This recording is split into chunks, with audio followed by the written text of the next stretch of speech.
Yeah, just like a G, you know? Trouble is part of fire. Hey guys, so today's video is how to survive move-in day, and so I'm gonna give you guys tips and tricks to survive your move-in day from before, during, and after. So a month before move-in day, you want to start planning your travel arrangements, especially if you're going to school out of state or you're an international student. This is very important because your parents might need to take the day off of work. You might need to take the day off of work depending on we're going to school, things like that. So planning your travel arrangements before a month before your moving day will ease the stress later instead of trying to figure out flights 2 weeks before and finding out that flight is fully booked. The next thing you want to do, sorry, I'm looking at a list. The next thing you want to do a month before is figure out what's staying and what's going. What I mean by this is you probably have a lot of clothes, a lot of shoes, a lot of miscellaneous items in your room.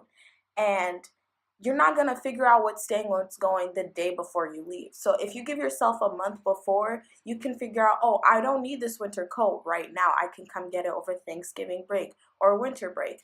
Or, oh, I don't even want this in my room. This lamp is trash. I'm keeping it here.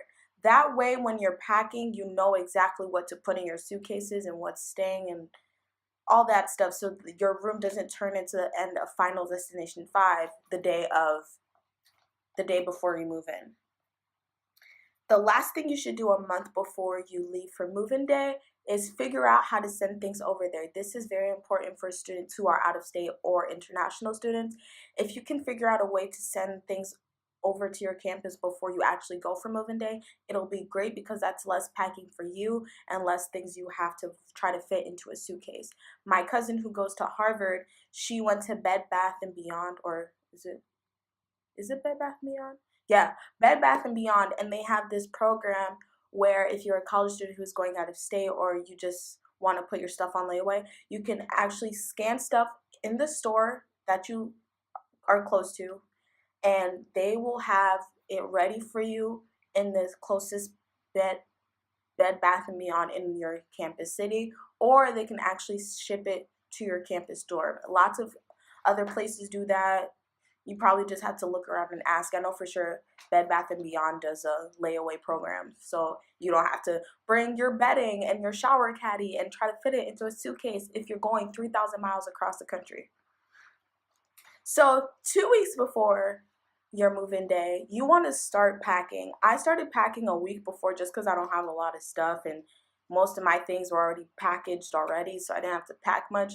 But if you have a lot of things or you just take a very long time to pack, I would start packing 2 weeks before you move in. This is great because you can figure out what you're not going to wear for move-in day and what you are going to wear for move-in day. And it just makes your life less cluttered if you start packing 2 weeks or a week before you leave. Another thing you need to do is figure out what you're wearing. What I did, I wore shorts and a t-shirt and sneakers for my moving day. I was like, I need to be comfortable. It's going to be hot. So you need to figure out what you're going to wear. Do not wear no cute, don't be cute on moving day. Just don't do it. It's not necessary. That's just doing extra. Like, you're literally going to be sweating all day trying to move your stuff because the rooms are hot. It's hot outside. Like, don't be cute. Don't be extra. Just put on a t-shirt, leggings, and sneakers, or a t-shirt, shorts, and sneakers. Something. Don't do too much when you pick your outfit for moving day. No one's gonna care how you're looking. No one looks cute on moving day, and if you do, you're doing too much. Like, it's moving day, not oriented. Like says, humble yourself. The next thing you want to do is double check your room layout and arrangement with your roommate, and also double check the size of your room. The reason why you want to do this 2 weeks before is when you first meet your roommate, you're like, oh yeah, I'm going to get this half and you're going to get that half and blah, blah. Like, you're not going to remember that the day you move in.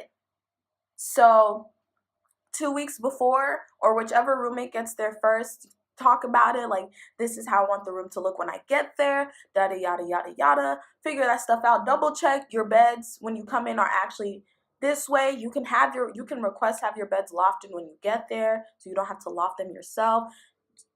Just do that stuff 2 weeks in advance, just 2 weeks before moving. Just make sure everything is correct with you and your roommate. Like, whoever's bringing what, double check that so you don't have to run around trying to find a Keurig last minute because your roommate said she was gonna bring it but she didn't.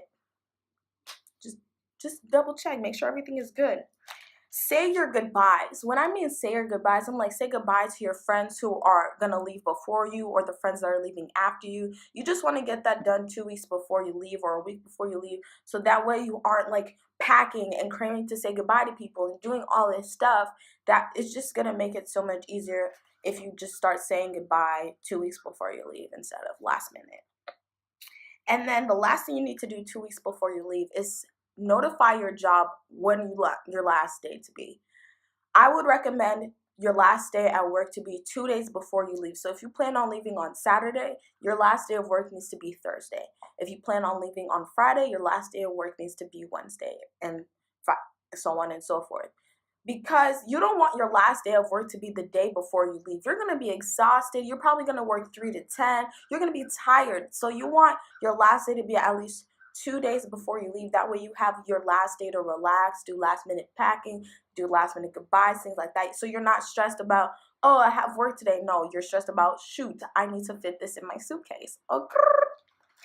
So the day before you leave, you need to get a good night's sleep. I would recommend, falling asleep at like 8 or 9. I know those are weak people hours, but you don't want to be tired during moving day. I was so tired. I went to bed at 3 and we woke up at 5:30. I was exhausted. I was tired. I fell asleep in the car. I mean, if you have like a 4-hour flight, sleep. But if you know you're going an hour and a half away, just go to sleep early, sis. Just get a good night's sleep. You'll thank me later. You're gonna be tired from moving a whole bunch of stuff. So just get a good night's sleep. Okay? Double check everything you need is packed. So if you write down a list beforehand of things you need to pack and things you're keeping, it will be clutch. So that way you can just look at that list and double check everything is packed. If you forgot a shower caddy, just wait till you get there because there's probably a Target or Walmart near you. If it's something that you know is not going to be available in the area that your school is, run to Target, run to Walmart, do shipping, something. Make sure you have it when you get there because you do not want to forget your toothbrush or your belt or your phone charger or your keys back at home and you live 4.5 hours away. You don't want that. You don't want that. So just double check everything is packed and good to go. And the last thing you need to do the day before is load the car. The reason why I say load the car the day before is because you do not want to you're already waking up early to leave for college. You don't want to be lifting up stuff into the car when you are half asleep. Just do it while you still have some energy, while there's still time. And that way when you load the car, you can figure out the room configurations, things like that. Like what can go and where. You don't want to figure that out the day of. Believe me, loading the car the day before is much it's less stressful than doing it the day of. So now you've arrived to moving day. Woo! Yes. So the day of moving day, you want to arrive early, not like 3 hours early, maybe like 30 minutes early, 45 minutes, an hour. You don't want to be too early, but you don't want to be super late either, because if you come the time of, everybody's already going to be starting moving in. Like, people are already moving in. Like, the carts are going to just get there early so you can find parking, figure out where you need to go, yada, yada, yada. Then you want to get your key and your cart. The reason why I say get your key and your cart first before you decide to unload the car is because if you don't have your key, how are you supposed to get into your room? And if you don't have a cart, who's going to carry all that stuff? Not me, boy. No, just get your key and get your cart and you're all good to go. Just one run and whoop. Number 3, the day of, set your bed up first. I don't care if it's lofted. You just set your bed up first. It's the easiest part, but it low-key takes long because you have to climb up there. Just set your bed up first though, because when you're tired, once you're done unpacking, you want to sleep. How you gonna sleep if your bed's not made? Exactly. Set your bed up first, get out the way. That's all the big stuff anyway. Like your bedding, all that's the big stuff anyway. Just set up your bed first. Your tired self will thank you later. Then save your clothes for last. The reason why I say this is because you're not gonna be eager to put your clothes away. You're not. You're not going to be eager to put your clothes away. You're going to want to do your desk, your vanity, unpack your toiletries, all that stuff. You're going to do all that stuff first before you even think about touching your closet. And besides, your clothes suitcase is probably at the bottom of your stuff anyway. So just do your clothes last. Because if you try to do your clothes first or do your clothes after your bed, your room's gonna be a mess because you're gonna have clothes everywhere and your bedding just save your clothes for last. Your room will be filled with boxes, but at least your closet area isn't looking like okay. Next, so after you're done packing and things like that, find the bathroom, the water fountain, other exits, etc., etc. The reason why I say this is because some people plan on showering the day of. You get thirsty during moving day. You need to figure out what this stuff is. Most likely during orientation, you did not stay in the dorm that you are staying in for the school year.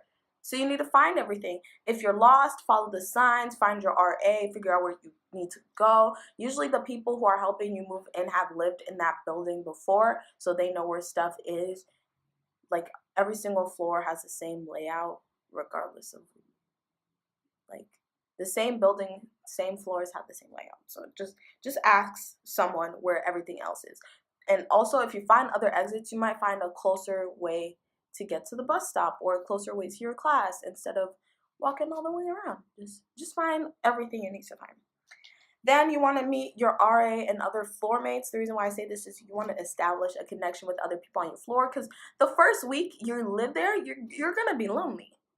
And then you're gonna sit there day 3 like, I wanna go home. Mommy, come get me. I don't want to be anymore. That was me. The third day, I was like, I can't do this. Send me to the U. Then as soon as classes start, I was like, U of M who? I don't know her. We are Badger. Go for who? Don't know her, sis. And meeting your RA, just make sure that you know who is in charge of your floor and that they know who you are. You don't want to wait till a house meeting like, so you're my RA? I thought you were da, da, da, da. Yeah. So then you want to say goodbye to your family/parents. You probably already have done this before you met your RA and found the bathroom and things like that. But just say bye to your parents, your family, with whoever helps you move in. And for me, it was my mom and dad. They said bye to me. I low-key almost cried. Like I had a lump in my throat saying bye. You're gonna say I don't care about my parents. I don't need them. 3 days later, you're gonna call them like I can't. I miss you so much. And then the last thing you want to do the day of moving day is sleep. You're gonna be tired. Just sleep. If you need to sleep for 24 hours, sleep for 24 hours. If you need to sleep for 3 minutes, sleep for 3 minutes. Just sleep. You're going to be exhausted. You already woke up early to get there. You already did so much moving and unpacking and all this other stuff. Just relax. Sleep. Take a break. You need it, sis. You do. And the day after moving day, this is the bonus. You don't have to do these things. I did. You don't have to. It's not required. But the day after moving day, you want to explore the city. You're finally in the place you decided to spend the rest of your life. Not the rest of your life. The next 4 years of your life. Go see what's around you. Even if it's not a full day trip of the city, even if it's just like, oh, I'm going to take a walk down, see where all the food is at, Chipotle, Taco Bell, just see where all of that is at. Then do it. Just figure out where stuff is. If you need to go to Target, just figure out where the Target is, you know? Google Maps is your best friend when it comes to figuring out where stuff is in the city. Then the day after, you also want to meet more people. Like moving day, it's going to be hard because people are coming and going. Like different people moving on different days. Not everyone moves in the same day. So the next day, there might be someone you didn't see before who's moving, and you could introduce yourself, get yourself a friend, you know, be all nice and stuff. I don't know.